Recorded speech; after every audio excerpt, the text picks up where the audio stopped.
میرے پاس بڑی خطرناک خبریں آ چکی ہیں.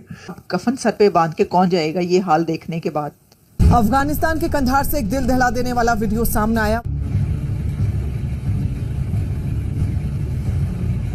اب تک کی جو صورتحال ہے مذاکرات کا ان بھی کسی کربٹ بیٹھتا دکھائی نہیں دیتا ہے، لیکن طالبان اس وقت بالکل بات کرنے کے موڈ میں نہیں ہے. ایک فیسٹرنگ وونڈ افغانستان بنا کے رکھ دیا ہم نے. لڑائی کرنے کے موڈ میں لگتی ہے، کبھی سوری کر کے پیچھے بھی ہٹتی ہے، لیکن اپنا جو مزاج ہے اس سے ہٹنے کے لیے تیار نہیں. پاکستان افغانستان کو کمتر سمجھتا ہے تو تاریخ سے سبق سیکھے.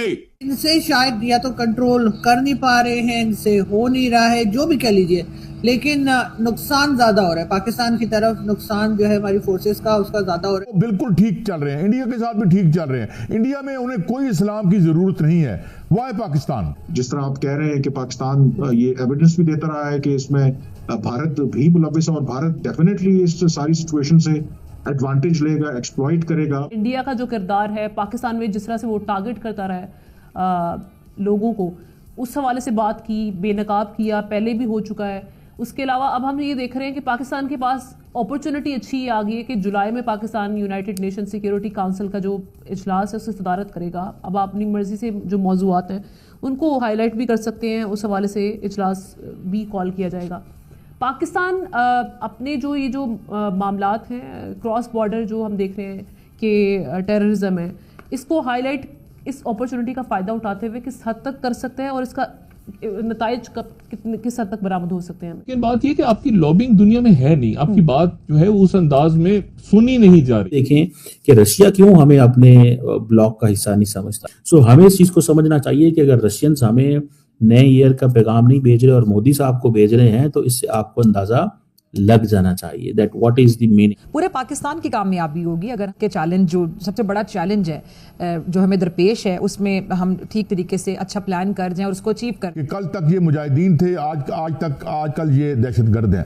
تو وہ جو ہماری پالیسی تھی انقلاب ثور کو برباد کرنے کی، ویسٹ کی پالیسی تھی، اور یہ جو کولڈ وار میں جو یہ کھیل جس کا ہم حصہ بنے، ڈو یو تھنک کہ we are paying very heavily dearly because of that policy جو کہ انٹرنیشنل میں ہم مورا بنے، اور ہم نے انقلاب ثور کو برباد کرنے کے لیے جو یہاں پہ یہ سارے مجاہد تیرے بیٹے تیرے جاں باز چلے آتے ہیں، یہاں پہ لکھ کے لگایا کرتے تھے ہم، تو یہ اب بیٹے واپس آ رہے ہیں. Do you agree with this version of the history?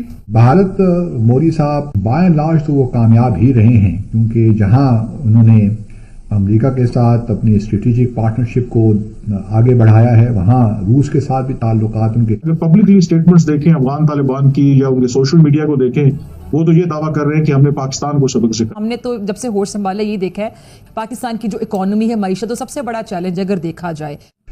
Bharat ایک بڑا ملک ہے، دنیا کا سب سے بڑا ملک آبادی کے لحاظ سے، اکنامکلی بھی گرو کر رہا ہے. اس میں پراکسی بھی ایلیمنٹ شامل ہے. کئی جو ہاسٹائل پاکستان کے نیبرز ہیں، کنٹریز ہیں، وہ بھی کہیں نہ کہیں ڈائریکٹلی انڈائریکٹلی ان کو سپورٹ کرتے ہیں. کہنا چاہیے کہ پاکستان کو اب انہوں نے ایک لحاظ سے اگنور کرنا شروع کر دیا ہے. یہ افغان طالبان یہ تاثر دینے کی کوشش کر رہے ہیں کہ شاید ہم نے پاکستان کو سبق سکھایا ہے. تو سچویشن جو ہے اس وقت پیچیدہ ہے. بات ضرور ہے کہ اسٹریٹجیکلی بھارت ابھی بھی ویل پلیسڈ ہے، یورپ کے ساتھ تعلقات اچھے ہیں، خلیجی ممالک کے ساتھ البتہ بھارت نے بہت میں سمجھتا ہوں کہ کامیابی سے کام کیا ہے. خلیجی ممالک جو عرب ممالک ان کے ساتھ بھارت کے تعلقات میں بہت اضافہ ہوا ہے. یو اے ای کے ساتھ بھی تعلقات بڑے زبردست ہیں، سعودی عرب کے ساتھ تعلقات بھی بڑے زبردست ہو گئے ہیں. اسی طرح بحرین، ابھی کویت کا حال ہی میں پرائم منسٹر مودی نے دورہ کیا، اس میں بھی بہت ایک اسٹریٹجک پارٹنرشپ ڈیولپ ہو رہی ہے. تو اوور آل اگر آپ دیکھیے اسی طرح برسک کے اندر برازیل کے ساتھ بھی تعلقات مور اور لیس ٹھیک ہی ہیں. البتہ کینیڈا کے ساتھ پرابلم ہوئے. ٹرمپ کے آنے سے شاید میرا اپنا خیال یہ ہے کہ امریکہ کے ساتھ تو یہ ایشو بھی ختم ہو جائے، اور پھر ٹرمپ شاید نجر کے ایشو میں یا خالستان کے ایشو میں کچھ ٹروڈو پہ بھی پریشر بلڈ. جے ہند دوستو، دا انڈین نیوز میں آپ کا سواگت ہے. افغانستان سے آ رہے ایک ویڈیو کو دیکھ پڑوسی ملک پاکستان خاصا پریشان دکھائی پڑ رہا ہے. ویڈیو میں صاف صاف دکھ رہا ہے کہ لاکھوں طالبانی لڑاکے خطرناک اسلحوں کے ساتھ بارڈر کی طرف مارچ کر رہے ہیں، جسے دیکھ پاک سرکار کے ہاتھ پاؤں پھولنے لگے ہیں. کیونکہ رشینز یہ سمجھتے ہیں that we are part of the West، ہم ویسٹ کا حصہ ہیں. اور ویسٹ کیا سمجھتا ہے؟ ویسٹ یہ سمجھتا ہے کہ they are getting into the Chinese block. وہ چائنیز بلاک میں ہمیں ڈال رہے ہیں، ہم ادھر وہ رشین بلاک میں جا رہے ہیں